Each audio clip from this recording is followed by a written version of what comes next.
রাসূলুল্লাহ সাল্লাল্লাহু আলাইহি ওয়াসাল্লাম একদিন মিম্বরে আরোহণ করলেন, করে উচ্চ সুরে আওয়াজ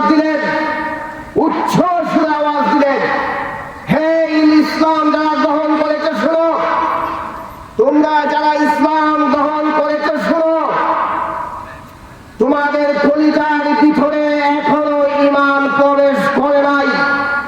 সাবধান থেকো, কোন মুসলমানকে কষ্ট দিতে পারবে না। এক মুসলমান আরেক মুসলমানকে কখনো কষ্ট দিতে পারে না, পারবে না। এটা রাসূলুল্লাহ সাল্লাল্লাহু আলাইহি ওয়াসাল্লাম মিম্বরে উঠে বলতেছিলেন। আর মানুষকে ধোঁকা দেওয়া যাবে না, মানুষকে হেয় প্রতিপন্ন করা যাবে না, তুচ্ছ তাচ্ছিল্য করা যাবে না, মানুষের দোষ ত্রুটি অনুসন্ধান করা যাবে না। রাসূলুল্লাহ সাল্লাল্লাহু আলাইহি ওয়াসাল্লাম মিম্বরে দাঁড়িয়ে এই কথাগুলি বলতেছিলেন, আর বলতেছিলেন এক মুসলমান আরেক মুসলমানের দোষ ত্রুটি যেন সে অনুসন্ধান না করে। কোন মুসলমান যদি আরেক মুসলমানের দোষ ত্রুটি অনুসন্ধান করে, খোঁজ খবর করে, আল্লাহ রাব্বুল আলামিন বলেন আমি নিজে তার দোষ ত্রুটিগুলি অনুসন্ধান করি। আল্লাহ যার দোষ ত্রুটিগুলি অনুসন্ধান করেন, আল্লাহ তাকে অপমানিত করেই ছাড়বেন, আজ হোক আর কাল হোক।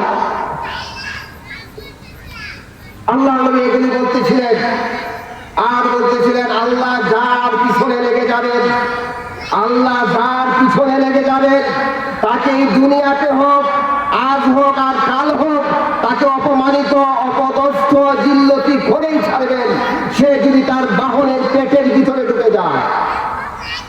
কি কথা বুঝেন না?